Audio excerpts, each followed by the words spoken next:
Hello, everyone. Mega shout out to you all. Mega shout out to you. This is CV Coach. No, sir.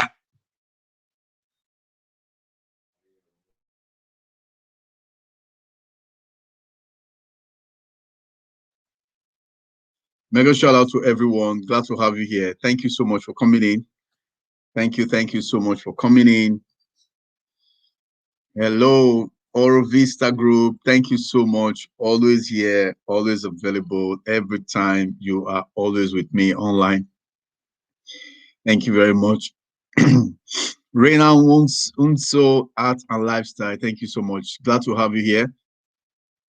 Glad to have you here. Thank you so much for coming in.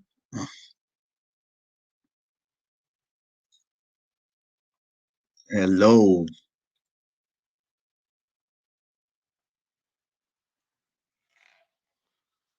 Hi, everyone. Today is a nice day. We're getting a team from um, HR manager coming in to talk to us about how to get a job in the Middle East. Hello, everyone. Glad to have you here.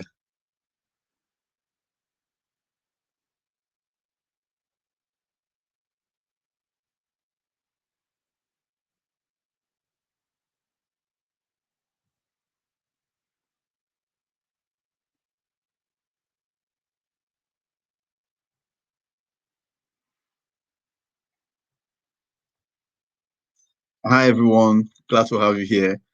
Hello, Rana. How are you?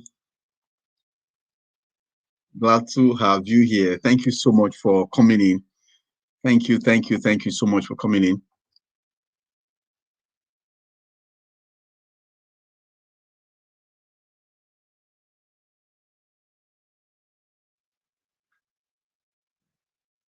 Hello. Mega shout out to everyone. Mega shout out to you. Thank you so much for being here. Glad to have you here.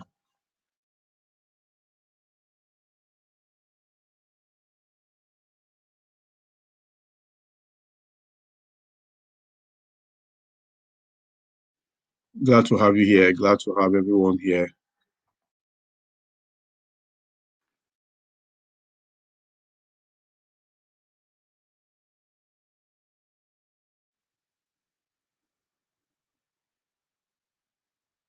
Hello, everyone.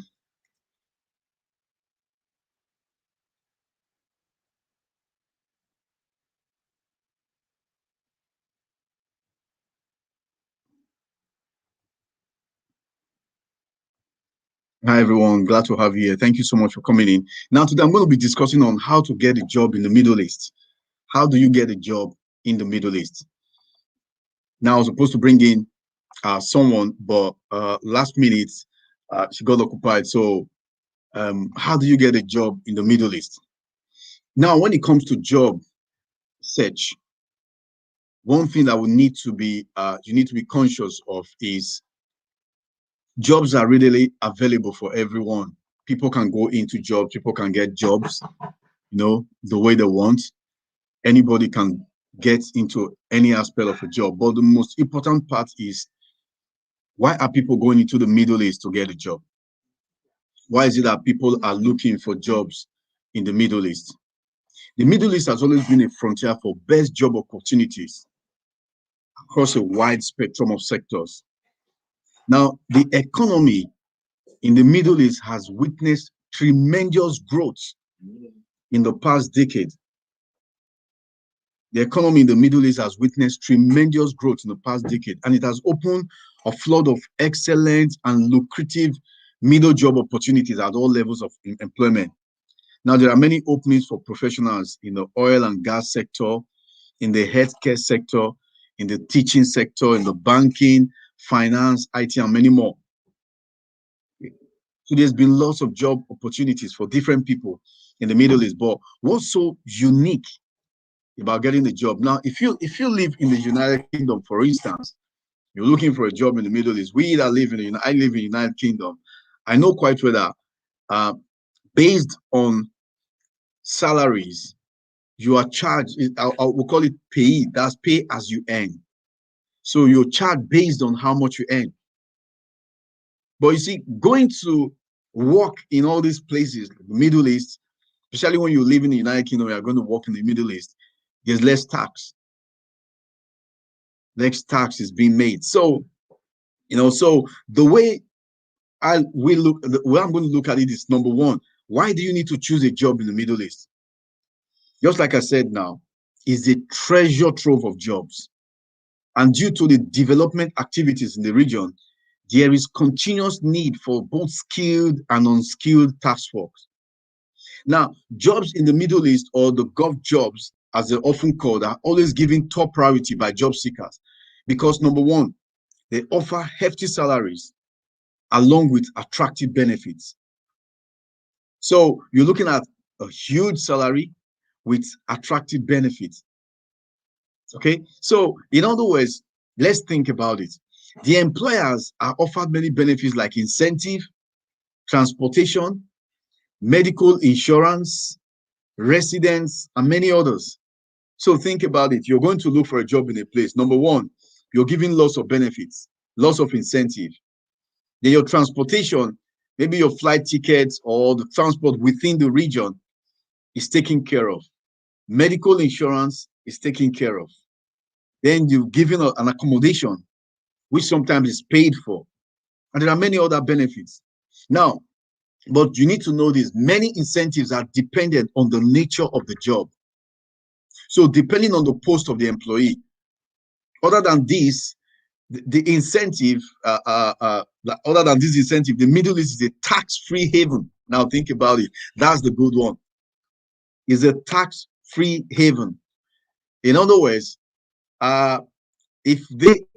sometimes if I look at my tax, for example, I think, oh my God, this is like someone's salary for the month, but I've still got to pay the tax. No, you still got to pay the tax. The tax is what protects us. So many things of the benefit of paying the tax is so much. Okay, but think about it. When you get a job in the Middle East, no tax, in so many incentives, so many benefits are involved.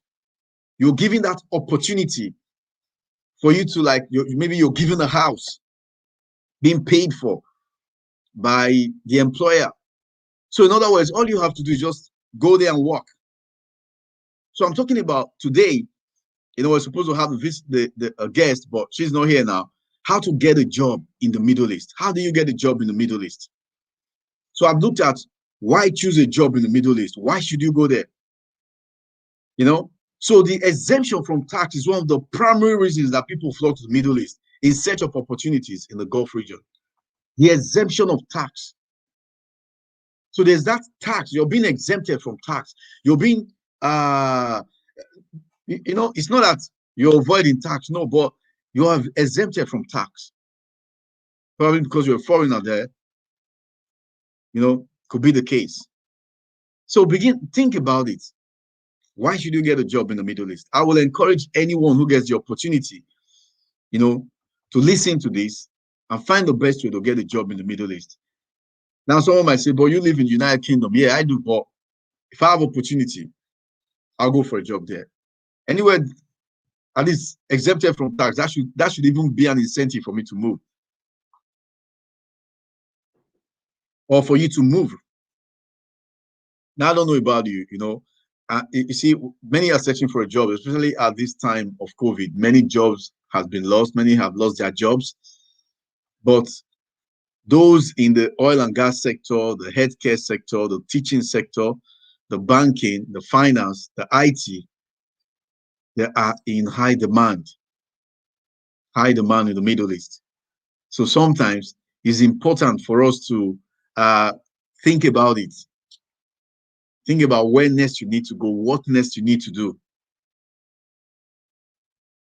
Now, there are different career opportunities. There are different careers. So, the thing about it is this. In the Middle East, there's been a boom in the economy.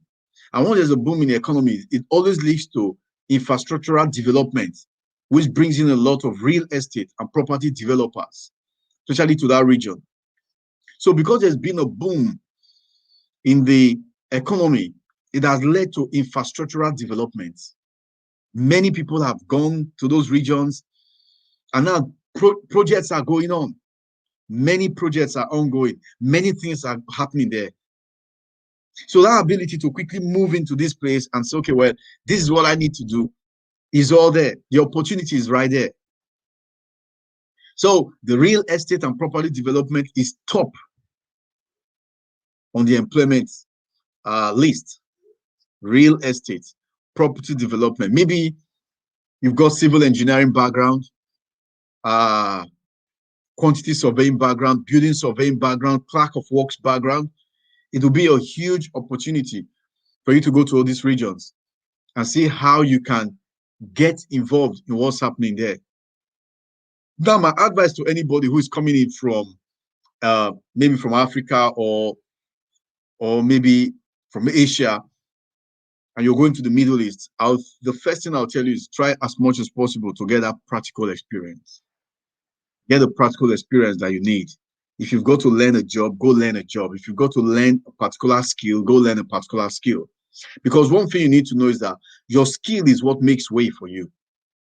In the sense that you might have the academic knowledge, but if you don't have the skill, it can be an hindrance, can be what can hinder the person from getting that thing that they need to get.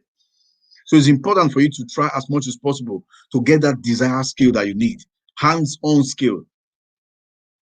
Recently, I was talking to some students from Harrow College, Brent Council, and one of the questions they asked me is, what's that thing that I need to do? And I told them, I said, you know what, the most important thing you need to do if you want to get into the construction industry or you want to get into an industry is to develop the practical skills. Very important, because the practical skills is what will now give you that hands-on skill that you need. Academic knowledge is great, I don't rule against going to university, but imagine if you get to university, you've got the academic knowledge, and then you now go and get the practical knowledge. You've got both knowledge.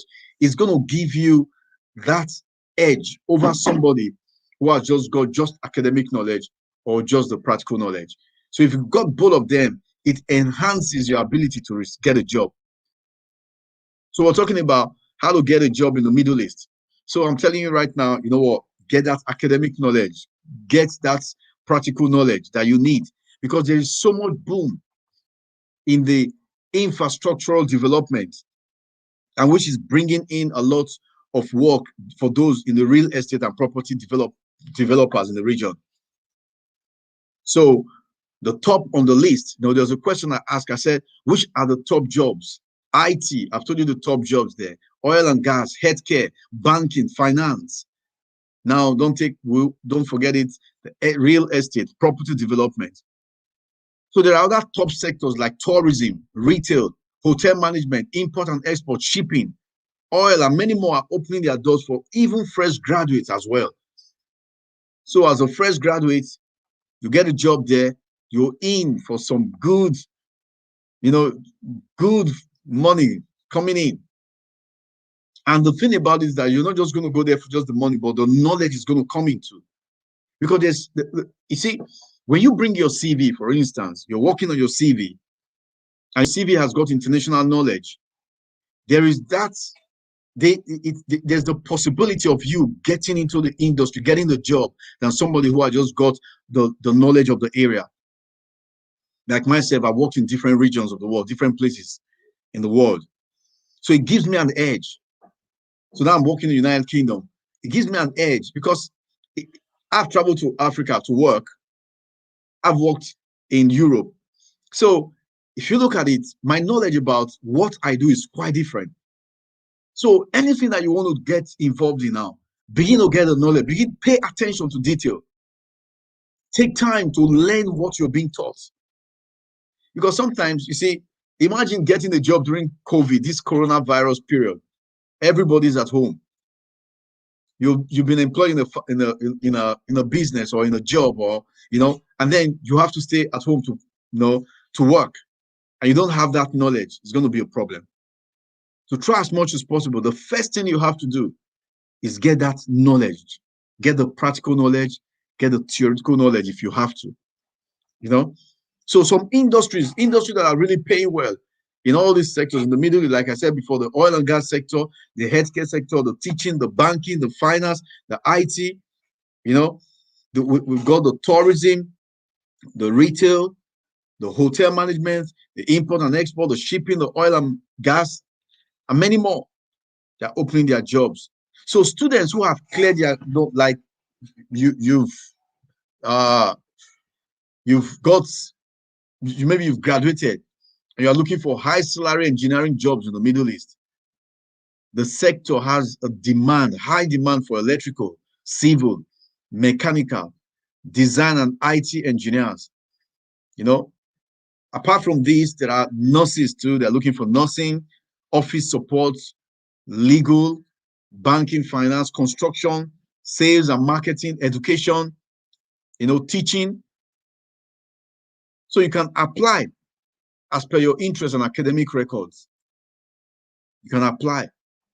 So how do you find vacancies in the Middle East? How do you get vacancies in the Middle East? If you are interested to find jobs in the Middle East, there are different ways of getting one. The first one is the internet is one of the best sources for gathering information. So browse through different career websites where you can find out about different job openings. Okay? So for example, maybe you're looking for a job in like Saudi telecom company. You can log into STC career website. Likewise, you can search for career website for other companies. Look at their job vacancies and apply online for the post that suits your experience and qualification. So those kind of things. So go on the internet, check the internet, check all those places. You'll be surprised at how much vacancies are available for people who are looking for jobs. So try as much as possible to get into those places. Arena Musa is here. Thanks so much for coming in. No, sir, please. So try as much as possible to look at the internet, check on the internet.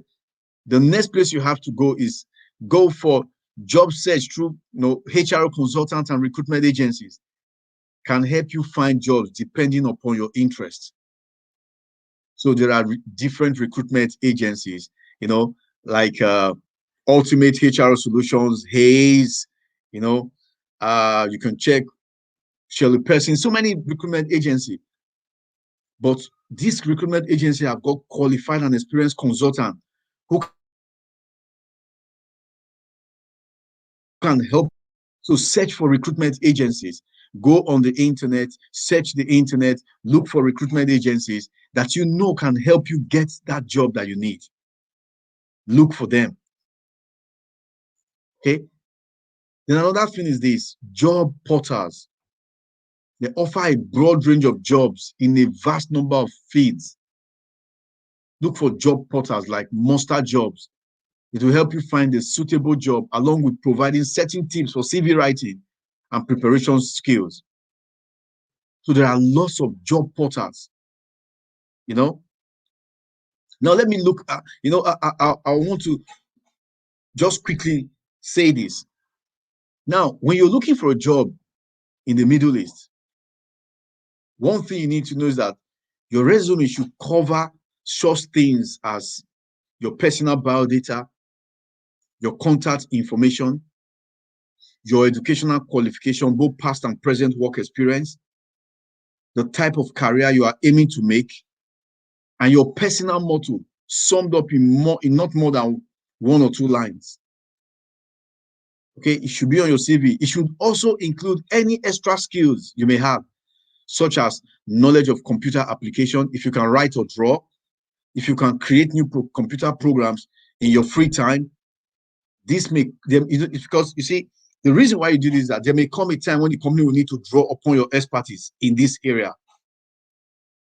Okay, so as you're looking for different job sites, you're looking at your CV. Things that you should put on your CV will be personal biodata, your contact information, your educational qualification, both past and present work experience, the type of career you're aiming to make, and your personal mottos can be summed up in 1 line or 2. Then you can now include your extra skills. You can now include your extra skills. So it's important that you put all these things in. But you see, one of the jobs that really pay very well that anyone can get into is the teaching job in the Middle East. The teaching job, lots of people.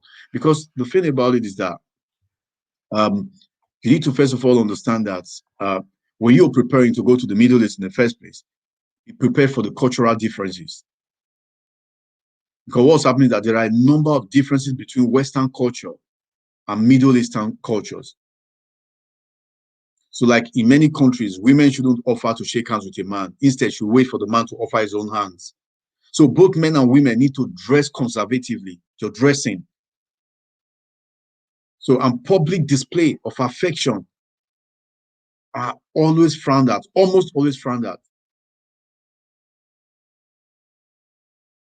And then sometimes you have to take care to make sure that the country that you're traveling to, maybe as a woman, would they require you to cover your hair with a scarf? So those are the things that you have to think about.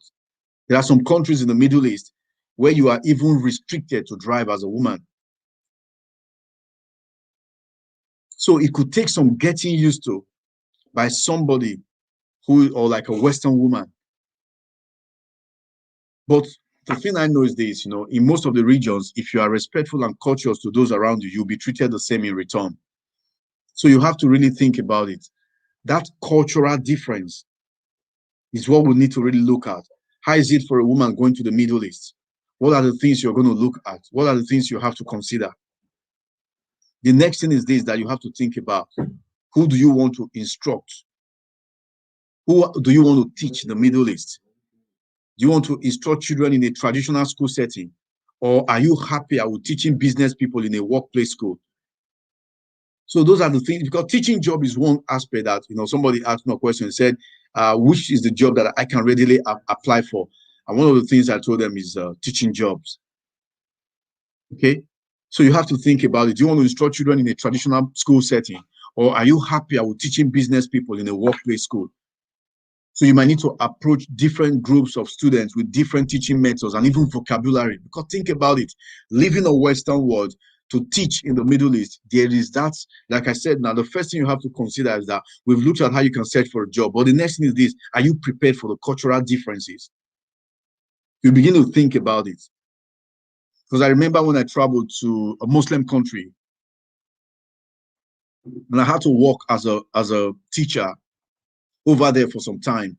I was teaching a policeman and the family and some children how to speak English and how to write and read English language. It wasn't easy at first because whenever I say something, they just make jest of me. They just laugh because they don't understand what I'm saying. But with time, after 4 weeks with them, I was able to make them understand the alphabet, being able to understand how to read. They were being taught in school in English, but because their native language was Arabic, it was quite tough and intense for them.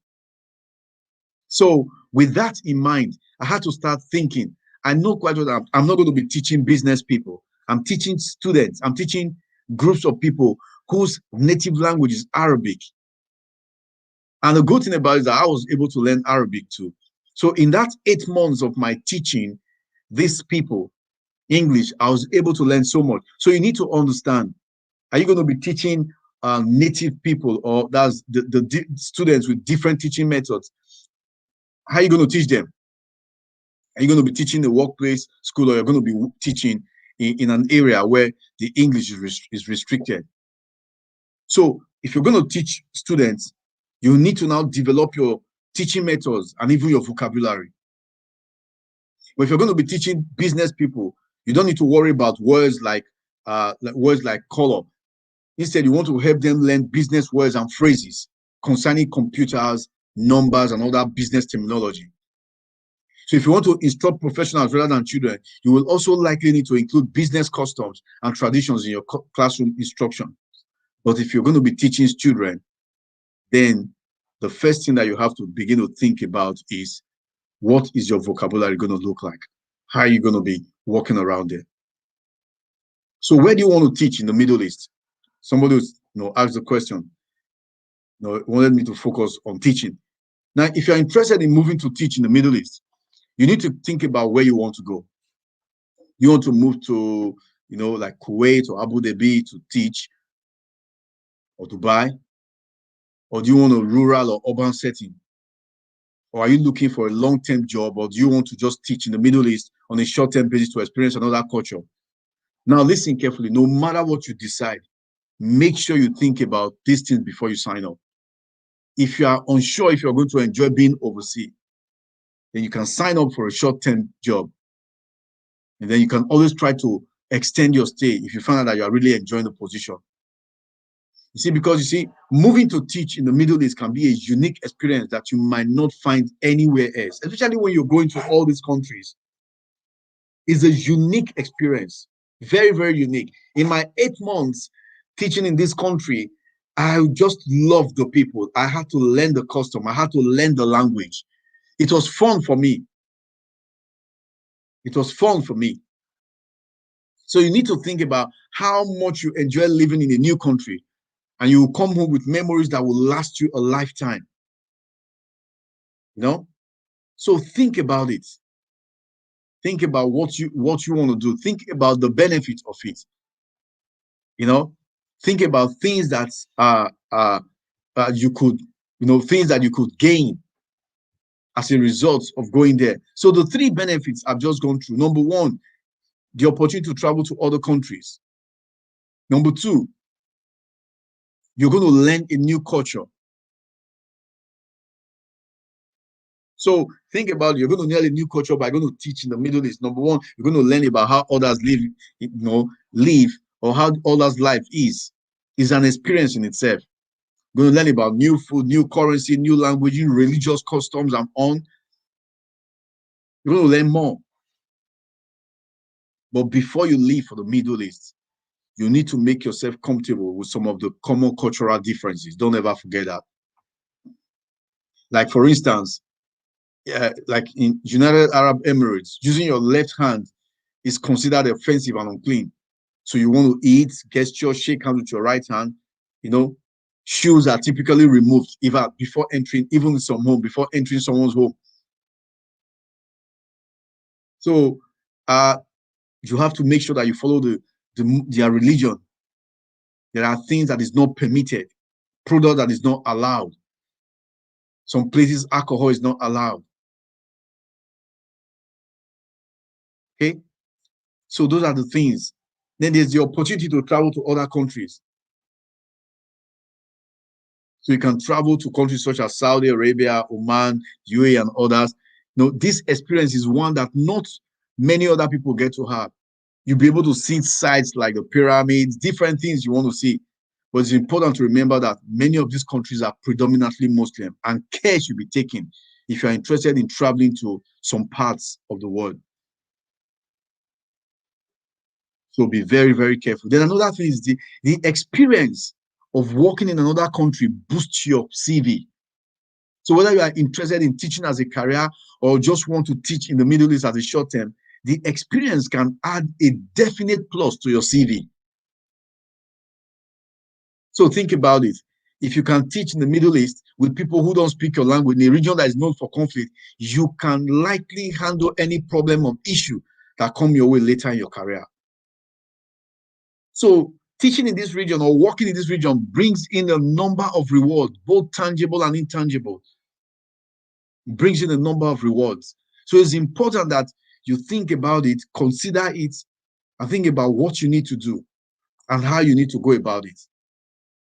Okay? So think about it. So I'm going to briefly go on how to get a job in Middle East, which I've gone through. Number one, visit any employment expo. So there are annual employment expo. So this will give you the chance to attend. You can attend one, meet up with potential employers in your given industry, see what sort of jobs are available with salaries package, speak to relocation experts. There are relocation experts.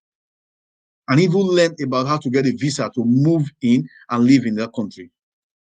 So these expos are ways in which you come into a new life and a career in the Middle East. So what this expo does is that they marry the employer with job seekers. So they provide those those who are wanting a job with a visa. So they provide you with the visa you require to move to the to the Middle East and take up employment. And what's more, they probably reduce that hassle, that hassle of getting your name and CV with recruiters in your particular employment industry. They take that out. So what I advise you to do is check out your local and national press for details of any expo that's happening near you. And then the next thing, like I discussed before, use a recruitment industry. Now, not all recruitment company can provide a job for you in the Middle East. There are specially recruitment companies dealing in hiring Western staff or people from overseas to jobs, either in UAE and Dubai in particular. And also, there are also specialist recruiters for given industries, such as the oil and gas industry, teaching, or medical professions. And then there are also general recruitment companies that operate the world over. So you can access these companies online, target the ones most applicable to you, send in your CV and a covering letter, and then listen carefully, always follow up with a phone call and find out about what the recruitment company can do for you. Remember, it is in their best interest to place you, as they then will win their fee or commission. So work with them to find the right job for you.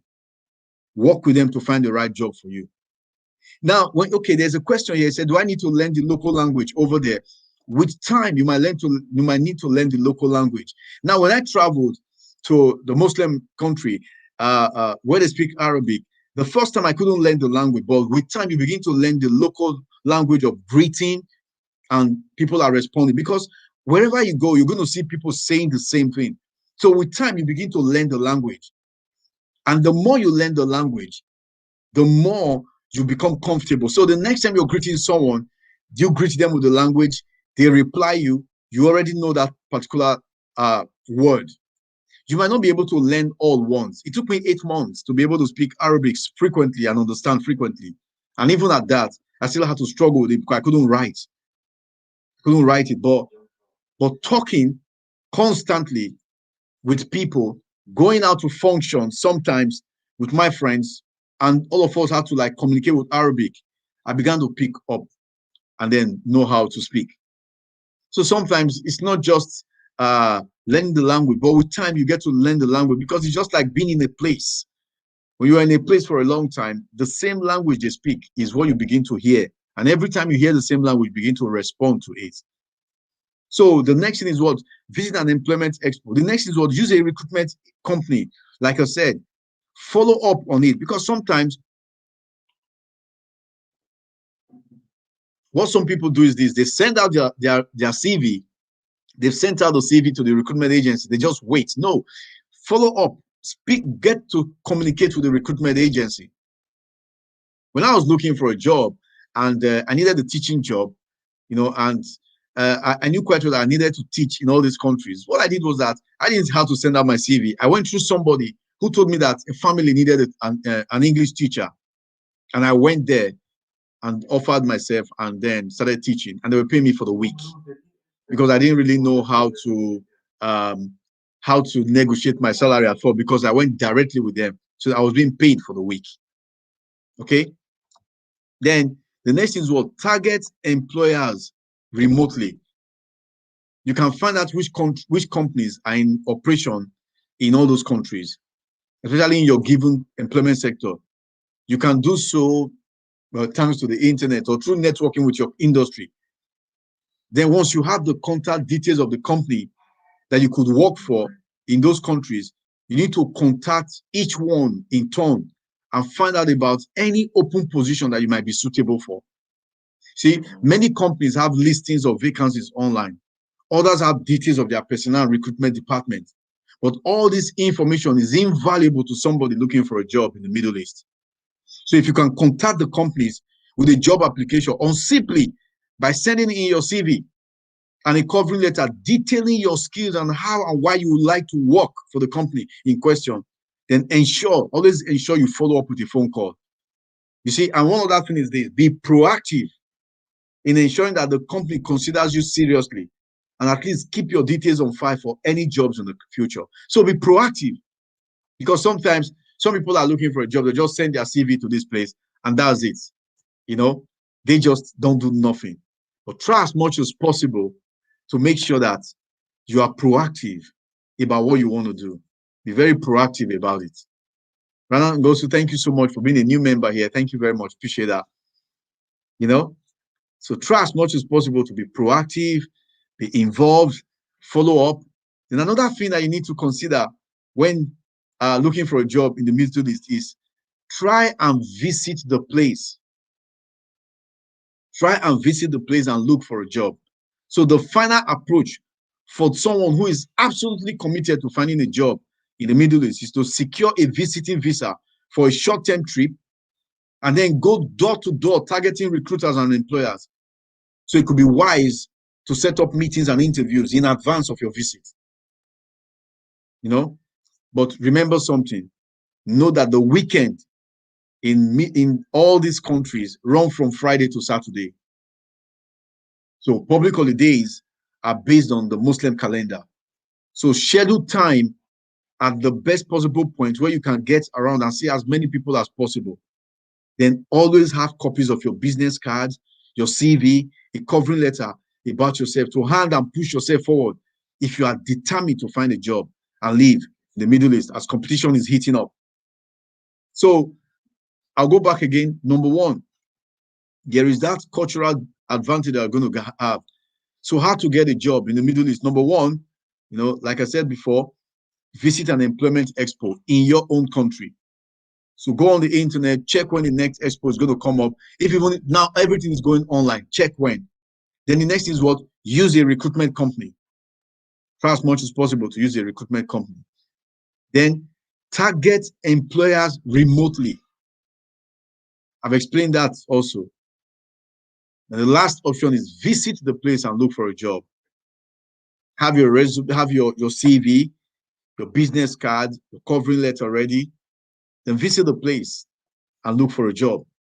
So that's how it works. You see, the advantage of working in the Middle East, yeah, the inspirational of Marie, thank you so much for coming in. The advantage of working in the Middle East is so much. It's so much. People have looked at it as a tax haven. It is. It's so much. Sometimes you go in there just doing a year or two there, you make so much, and then you can come back and do whatever you want to do with it. Different people have worked in different countries of the world, different nations of the world, and I've told you how you can get a job there, the benefit, the advantage of it. The amazing thing was this, you know, when I traveled then to the Arab country and I had to learn Arabic, it's, you know, it was like I was learning it for them. But I'm surprised that now I still speak it, I can understand it, and it gives me a huge edge. I remember the last time I traveled to Belgium, you know, with my wife, and we had to go there. I was speaking Arabic to people, and the people were amazed. You know, Inspirational by Marie said, "What are the age brackets?" You see, sometimes some companies might say, "We want somebody before the age of 40 or before a particular age," but when a company needs you, it does not matter the age you're going to be taking. They are going to consider you. And the good thing, you see, people are rushing to the Middle East because it's a tax-free haven. That's just the advantage of it. You get there, you get a job, you're working tax-free, all the benefits, like I said in this video before, you know, different benefits that I highlighted, you can listen to it again, are all there. And there's lots of cultural differences. But the good thing about it is this: the things that you're going to learn in that place will pay you in the future. I went there almost 10 years back. But surprisingly, when I traveled to Belgium, my wife, and we had to stay in a place, and I was speaking Arabic to the people and understanding what happened, the way they treated me was very different. It's like that connection that, man, you know what, this is my brother. I was surprised, you know.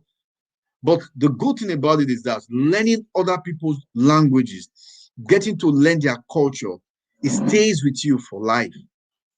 Is a lesson that pays. And having that on your CV that you have worked abroad, there is nothing that you can't face. So mostly people look at that age bracket. Some companies do, because what's happening is this: when some companies get a young person coming in, they want to keep the person for long. But I always tell people, try as much as possible to look for companies that you know that, you know what, just sign up with them. And when you sign up with them, I have a company that I signed up with that just said, you know what, we'll keep you here for the next until you're 70. I was said, you know, it said until you're 70, just, you know, so there's no retirement age. There are some companies like that. You have to target that. And when you go for the job expo, like I explained before, that's where you see all these people. You see them. The salary is good. It's something that someone should consider. For me, I'm not against anybody traveling there, because if you go there and say, okay, you know what, I'm going to work for like 2 years, 3 years, and make some money, or a year, make some money and come back again to my country, is a good experience. That cultural difference that you're going to see, that ability to be able to work with people who have um who have you might not have been able to meet, you know, it's so amazing and it's so touching. So those are the things that I learned. And for me now, when I'm listening to people speak Arabic, I can pay attention to what they're saying. Sometimes they don't even know that I understand what they're saying, you know, until I speak up. And then they're surprised. Oh, you know, they always ask me one question. So where did you learn it from? Where did you learn how to speak Arabic? What country are you from? They ask me different questions, you know, but it was my time of teaching in that few months that gave me that advantage, you know. So he said, what are they looking for profession wise? Oh, I mentioned that in the beginning of this live stream. There are different professions: teaching, nursing, the medical lines, you know, the IT, so many industries. They are looking for so many industries because there is that increase in the infrastructural development. So many developments are happening right now in the Middle East. So many developments are going on. And you're being able to go to these places gives you a huge edge over someone who has not gone there at all. I remember a friend of mine there when I just got into a new company. He's passed on now. You know, he went there. You know, yes, I think you should rewatch it. It's very, very good. So much to learn from here. You know, so much to learn. He went there and he had to work with it in this army camp where they needed to install something on the roof. But every time they had to install on the roof, you know, the snipers and everybody's going on. But with his experience as a health and safety consultant, he was able to manage that situation for them. They didn't lost anyone. So high demand for people, they are there. Yeah, there are some, it depends on what role you're looking for to get into the qualification. You know, because I've already said something. You're having a degree. It's not just the prerequisite for you to get there. There are some companies that will say you need to have a degree, but there are some companies that will need you because of your experience. And my advice always for anyone who is looking for a job anywhere in the world is, first of all, push yourself to get the experience. Try as much as possible to get the experience. The experience is very important. I was talking to some people in one of my videos. You know, you can go back and listen to it. How to get a health and safety job. I did that video in a library. I was just standing and I was recording myself. And one of the things I told them was this. The question a young boy asked me was that he wants to come into UK and work. And he said, what job should I go for? I said, what experience do you have? He said, I have experience as a welder. And I said, okay, do you know how to weld? He said, yes. How well? He said, not too good. I said, then you need to go and meet the guy on the roadside. Learn how to do the welding. If you want to learn, go into civil engineering, you want to come into UK, for example, you're traveling to all this Middle East to learn something, go and meet somebody. Get the hands dirty, if I should use that word. Get the hands dirty. Learn it, because the practical experience is the main part that people are looking for in any job. Once you can get that practical experience, reading is easy. Like me, I do lots of coaching. I do lots of CV coaching, health and safety training. One of the deficiency, I don't want to use the word deficiency, is wrong, you know, but one of the issues that I find out, let me not use the word issues. One of the things that is lacking when I see professionals who come from overseas is the practical experience. Most of them have the academic knowledge, they've read the book, they've gone to university, they've gone everywhere, but they lack the practical experience, because most people think that the guy who is walking on the roadside, the guy who is a bricklayer, the guy who is lifting the block is the one who didn't go to school. But unknowingly to them, If you get your academic knowledge and go work with that guy who is a bricklayer, who is doing what he needs to do, it gives you an edge over somebody who just stayed in the four walls of the classroom. There are lots of challenges. There are a lot of challenges, when you're going to all these places. But the most important thing about it is this: no matter the challenge, you go through it, because there are people like you there.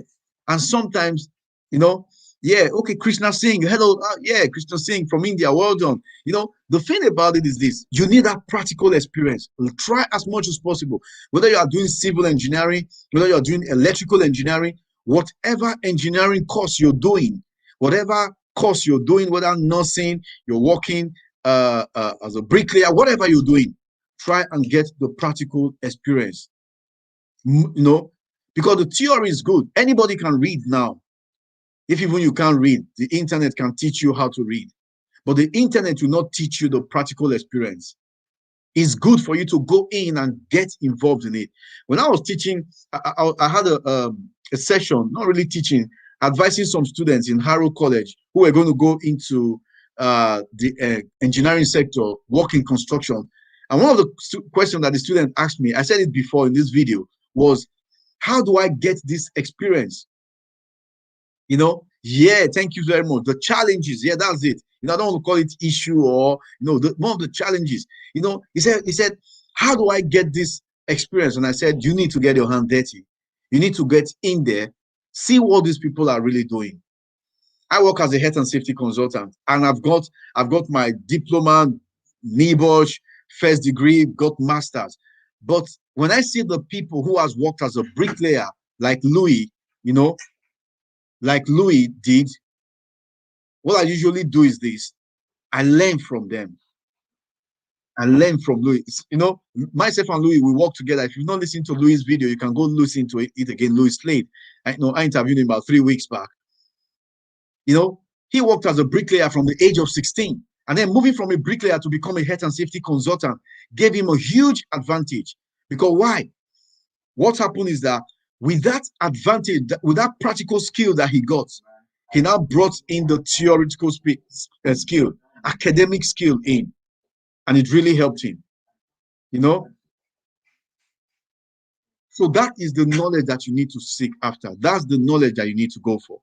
So I will always advise anyone who's looking for a job in the Middle East, whether you're looking for a teaching job. The good thing about it is this: once you've lived in the Western world, or like Krishna, who came from India, you can speak English. You can always work as a teacher. You can always work as a teacher anywhere. And then that knowledge is in high demand. So I've looked at how you can get a job in the Middle East, and I've looked at the advantage of getting a job in the Middle East. I've looked at things you need to consider before you go to the Middle East. I've looked at that. I've looked at venturing into the Middle East. I don't want to go into that aspect of business in the Middle East. I've looked at 3 benefits of going to work in the Middle East, and I've looked at how to get a job in the Middle East. But one thing I want to tell you, which I will just bring in more, is that sometimes different people are going to talk about their different experiences in all these countries. So people are going to talk about, do I need to move? How can I get a job there? What about moving? What do I need to consider? Before you move, it's good that you speak to someone who is already working there. It's very, very important that you speak to somebody who is already working there. Because sometimes the kind of life we live here might not be what they live in some parts of the Middle East. So it's good for you to speak to someone who works there, somebody who has been there. You can even have a personal phone call that you can have a personal phone call with them and talk to them and ask them, what exactly happens there, so that they can tell you firsthand, of what you need to know. But one thing I want to tell you is this: unemployment is very low, very, very low in all those areas. Somewhere like Dubai. Now, Dubai is one of the richest and fastest growing cities in the UAE, and is continually developing to an how do I put it? Exciting, diverse, multicultural blend of young, vibrant, and professional people. So, and Dubai has been also been recorded as the fastest growth in population in the world, meaning more and more individuals who want a better life resulting from better careers are moving to Dubai each year. So unemployment is very low. And then the good thing about it is that wide ranges of jobs are available as many businesses are cropping up and existing one establishing a presence within the region.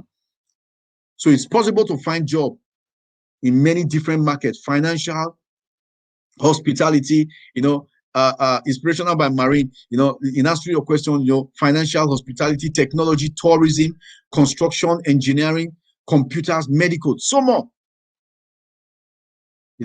So more. I don't want to call agencies now because I'm not. I don't want to encourage any agency because there are so many agencies.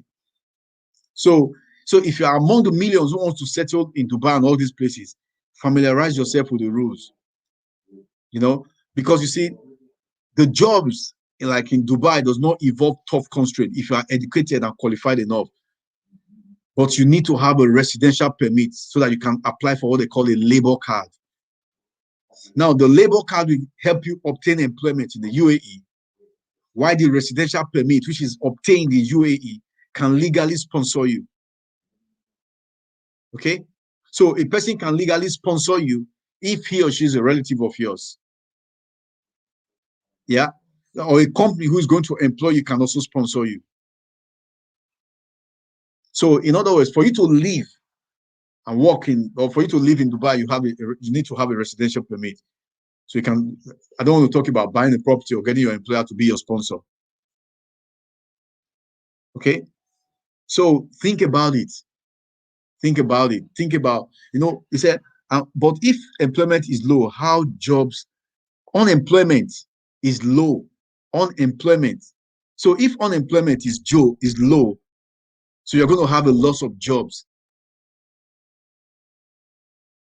You understand what I'm saying? So there are less people who don't have jobs there. So there are more people who have jobs. So there are lots of jobs available.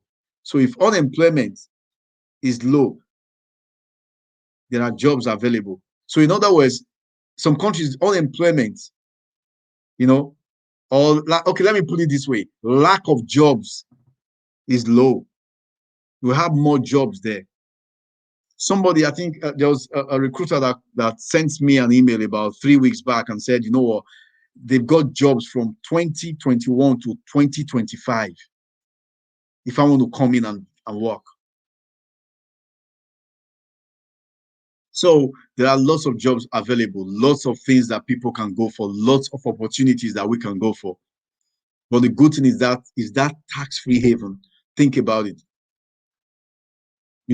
A friend of mine saw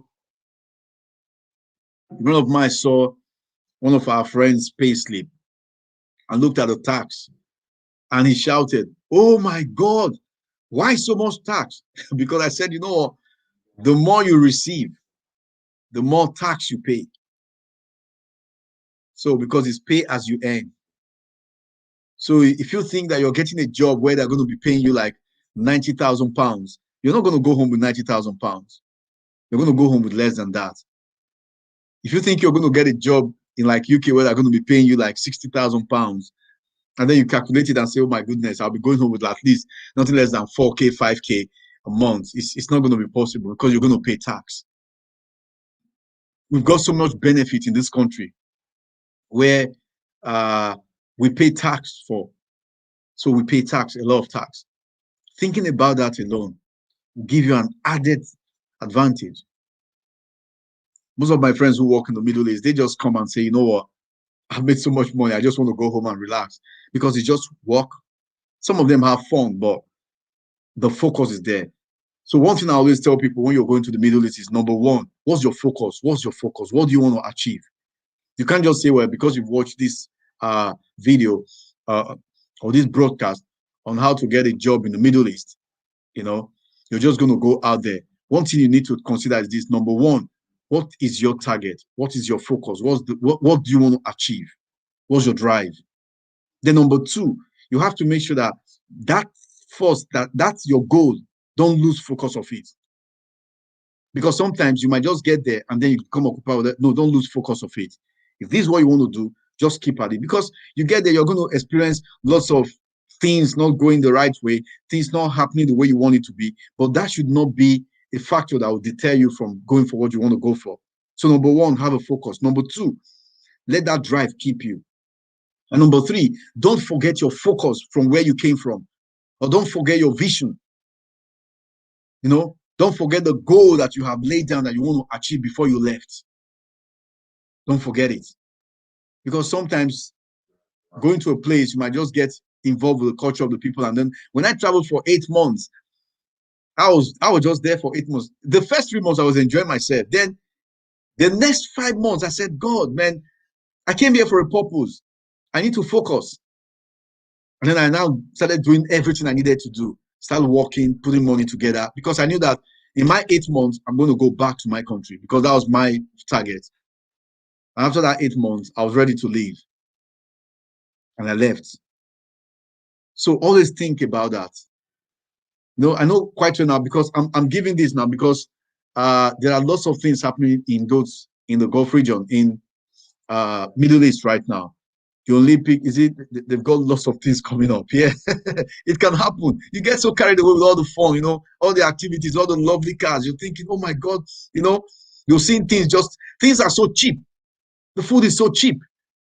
Housing is expensive, but the food is so cheap. It's just like, man, this is fun. This is life, You're just enjoying yourself, eating the hobs and the food and everything. But all of a sudden you say, man, you know what? I've got to go back.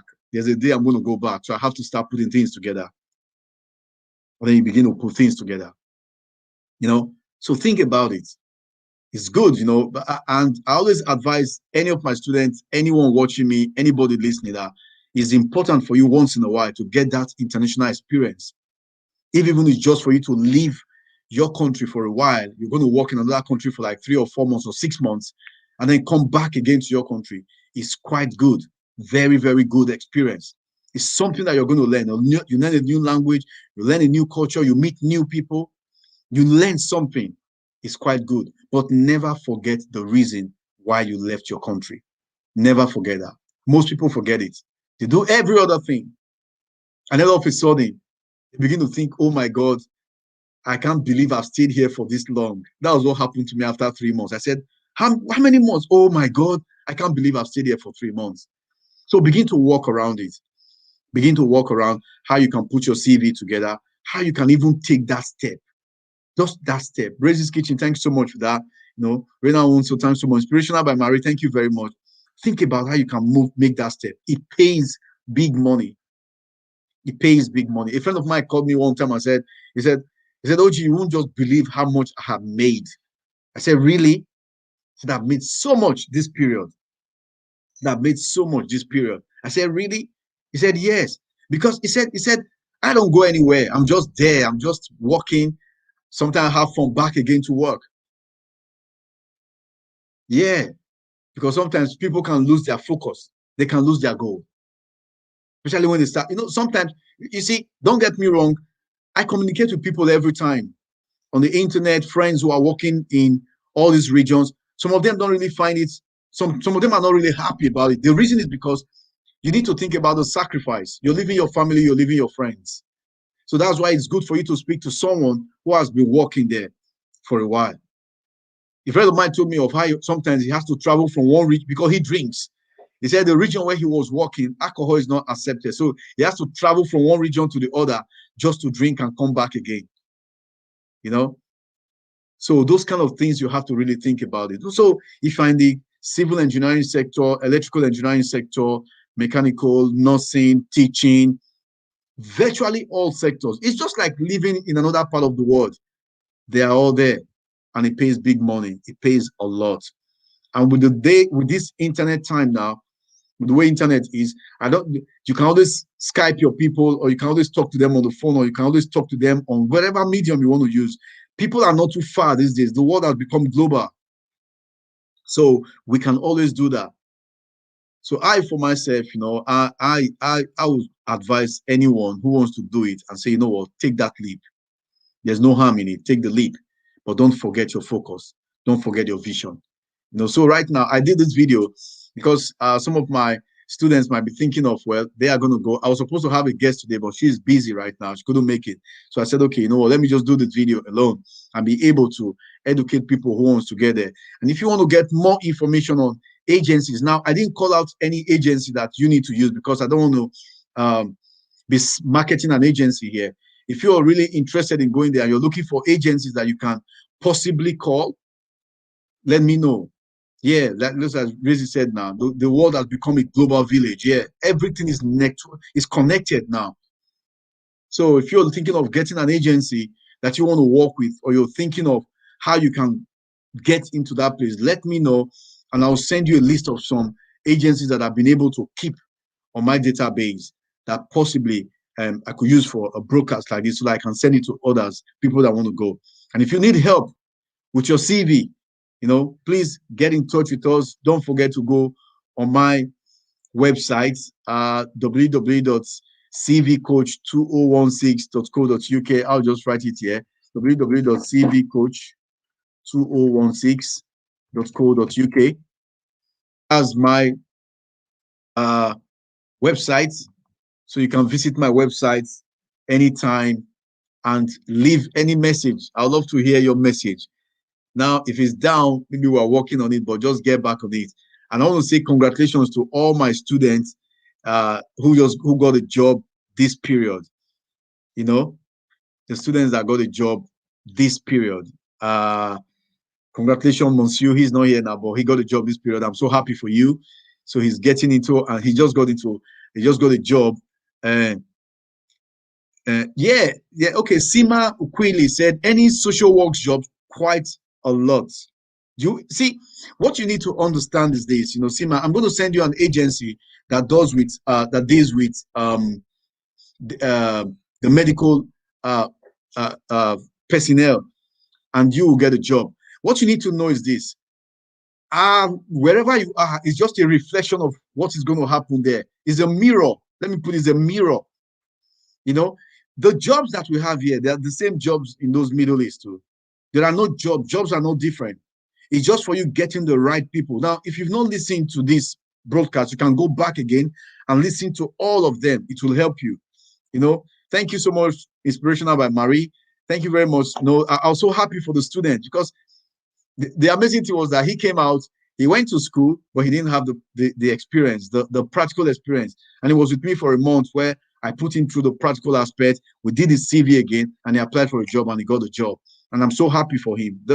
Because you see, getting a job for one person is not just for him. The whole family is happy. Everyone in the home is happy. Tabby Smith, thank you so much for being here. I appreciate you. So it's really good. I'm happy for him. So those of you who are having issues with putting your CV together, you're having problems with how you're going to work around your CV, don't forget, visit my website, www.cvcoach2016.co.uk. I've got a CV template there that you can use. And if you want me to have a one-to-one class with you, let me know. Leave your name or leave your comment below, and I'll get in touch with you, where I can look at your CV and look at how best to manage your CV for you. Because you need to understand something. I don't want to go there, maybe in a different class, CVs, there are different CVs for different jobs. So it's good that we tailor your CV to the way you want it to be. So that's it. TK Media, mega shout out to you. Thank you so much for being here. So I appreciate you. So we've looked at how you can get a job in the Middle East. Think about it. It's quite a good opportunity. Honestly speaking, it's quite a good opportunity. Which country? Sima said, Sima, if you go through, because I didn't want to call any country, but if you send me a personal email, I will, or just leave a comment below and I will reply you, because I was talking generally about the Middle East and how you can get a job in the Middle East. It pays big money. It pays very, very well. It pays, because the thing about it is this. Let me talk about UK, for example. I work in UK. I work as a health and safety consultant. Now, I'm not going to discuss my salary here, but my tax is big.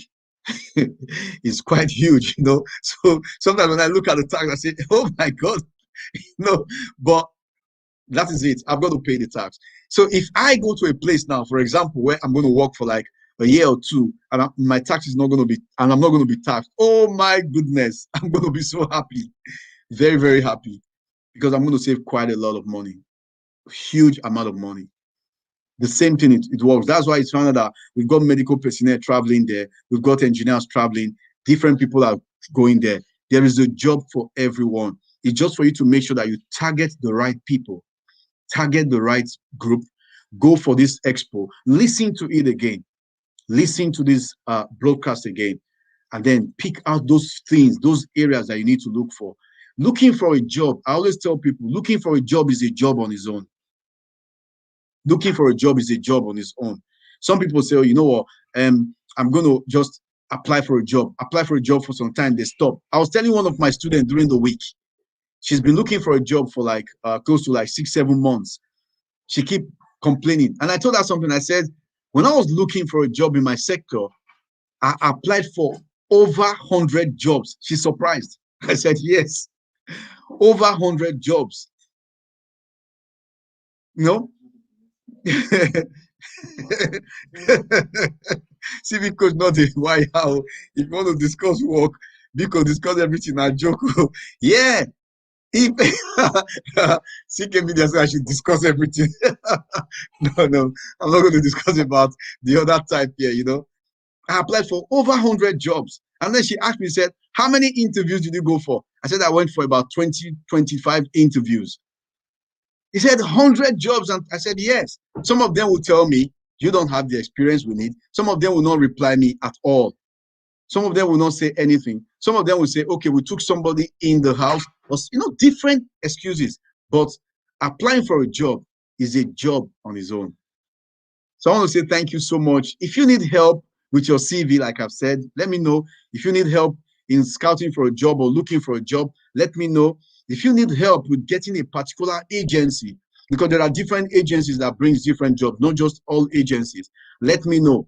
If you even need help with how to negotiate your salary, let me know.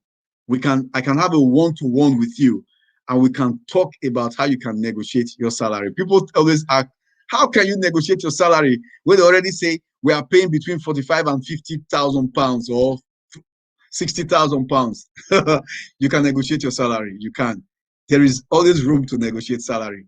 It does not mean that the advertised salary is what you're going to take. No, you can negotiate your salary. So when I have a one-to-one session with you, these are the things that I'll have to tell you that you need to do on how to negotiate your salary, what you need to put on your CV, what you need to write on your CV, where you need to look for jobs. Because the reason why I applied for over 100 jobs was that I didn't get this advice that I'm giving to you now.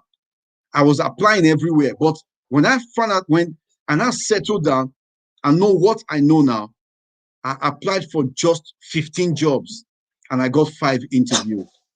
Do you see that? I applied for 15 jobs and I got 5 interviews. In those 5 interviews, I got the one I needed and I went. Even when I got the one I needed, people were still calling me, you know. So that's the thing. I've worked in an Arabic country. I've worked in a country. I didn't call out the country here, but I've worked in a country in part of those areas, you know, and it gave me an edge. Not necessarily in the Middle East. You know, I've got friends who work in the Middle East, but I work in a country where Arabic is the major language.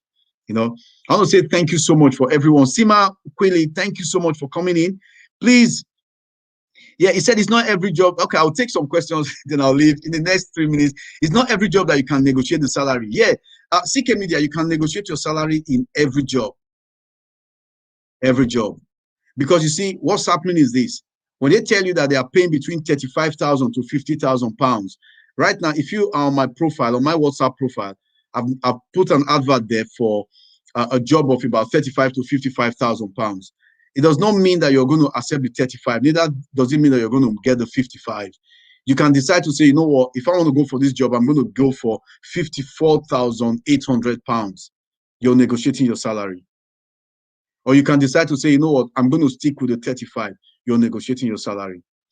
Most of my students that I train, when they come to me, what they say is this: I just want any job. Let me just get into the industry first. If I can get my foot in, I can begin to think of how to go. I always tell them this: don't say that. Because if you say that, what you say is what you get. If you tell yourself, I just want any job, let me put my leg in the industry first, let me just put my foot in, the first job you will apply for might not be what you want, and the salary might not be what you want. Think about how you can negotiate your salary. Can I give you one tip? Let's assume you're going for a job interview. There are more tips I'll give to you. You get to the job interview and you sit down with these people interviewing you, and then they ask you one question. What makes you different from every other candidate that we have interviewed? Why should we give you this job? Can I give you one answer to this? In my previous company, I brought a client into the company who brought in a project worth £2 million. And I'm still connected with this client. The project is done, but the client has become my personal friend. And we're still working together. The reason why I came in to get this job is that your job have things that my client needs. So when I get this job, I'll be able to bring in the client. What do you think the company will do? What I mean is that if the job is that of Kimbom, how will you go negotiating the salary with specified jobs it can be done? What's that of Kimbom? What's that? What I mean is that if the job is that of Kimbom, what does that mean? Okay. So what I'm really talking about here is this. There are things that you will need to learn that I'm going to teach you when you come in for a class with me that will make you at every point in your life be able to negotiate anything that you want. So it's not I'm not just going to teach you how to get a job or how to put your CV out there. I'm going to teach you lots of other skills that you will need and that can increase your profile in any aspect that you need. CK Media, I couldn't really understand that, maybe typo error there, but I hope I've been able to negotiate. I hope I've been able to teach everybody. I hope I've been able to pass the message across. Inspirational by Mary, thank you so much. I love coming to your channel. There's always something to learn there. Thank you so much. CK Media, thank you so much for bringing up the latest news to us. Rena Unso, Art and Lifestyle, thank you so much. Every time I visit your channel, I just want to watch you draw, just watch you paint. It's so amazing. It's an amazing skill. Thank you so much. Anyhow job like being a helper in a construction site. Yeah, CK Media, let me answer that question for you before I will close this. I want to, first of all, let me just appreciate everyone here, first of all. Then I will answer you. Sima Ukwili, you've asked a lot of questions about getting a job in the Middle East. I will advise that you send me a personal mail or leave a comment in the bottom or in the comment box, and I will get in contact with you and possibly be able to see if I can link you up with one or two companies over there or one or two people that could give you more advice on what to do. Reggie's Kitchen, thank you so much for coming here. Tavi Smith, glad to have you here. I really appreciate that. Thank you so much, Reina Unso, for signing up for membership. CK Media, let me answer your question. Say anyhow job like being a helper in the construction site. Being a helper in the construction site, everybody starts from somewhere. But the most important thing is that you're being a helper in the construction site. Don't end up there. I have a friend. Let me tell you a short story, then I'll close with this. I have a friend who was working as a gatesman in a construction site. In other words, we don't have gatemen. We have what they call banksman in a construction site. And this boy, from being a banksman in a construction site, he now became the project manager in a different construction site. You know what he did? He looked at what was happening on the site and said, I know more than these people. So from going to learn with the people, he now went to uni and got a degree in construction management. And before I left him, he was managing a project of about £5 million, which is amazing, So I'm trying to tell you that anybody can improve themselves. It just depends on how far you want to go and what you want to achieve and what your interest is. For me, I want to help as much ethnic minority, as much people as I can meet into industry, especially in health and safety, construction management, civil engineering. In whatever way I can help you, I want to see how I can help you. Because the thing about it is this: one person rich in a home does not make the home rich. If all of us are all rich, we're all rich. There's no one asking for anything. Why would I give you a fish if I can teach you how to fish? It is necessary. Yeah, It's because he acquired the necessary skills. Yes, CK Media, anyone can get the necessary skills. Do you know why? These days, like God's Raises Kitchen said, the world has become a global market.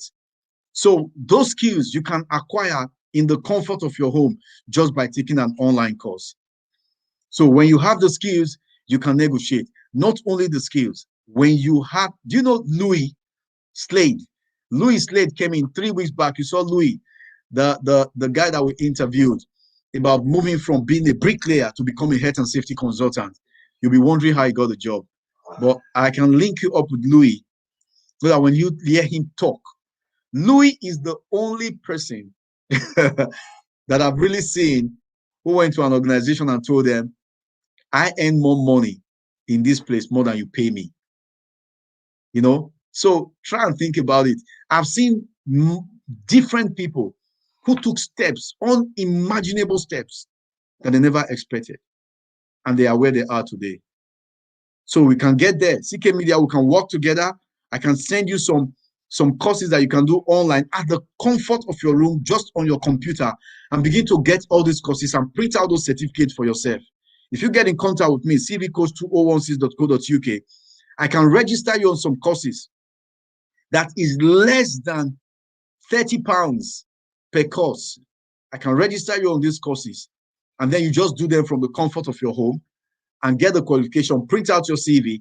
The original will be sent to me, and I'll post the original over to you. So that's part of the things that we do. I send people courses. You can attend those courses, get the certificate, and then you're in. So try as much as possible. Get in contact with me. That's my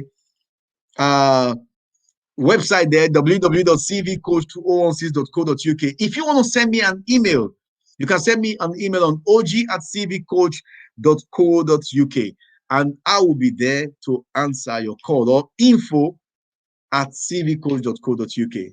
Anytime, send me an email, and I'm always ready to help somebody. I'll always be at the end of the phone. Pick up your call at any point in time. CK Media, I know that you have so much interest in this, and I'm going to be following you up on this. Inspirational and Marie, thank you so much. I love everybody here. I want to say thank you so much for joining me today, and I'll be here again next week with another guest. Thank you very much, and have a great weekend. God bless you. Now, don't forget, show love to somebody this week by sharing this video with them. Take care, and God bless you.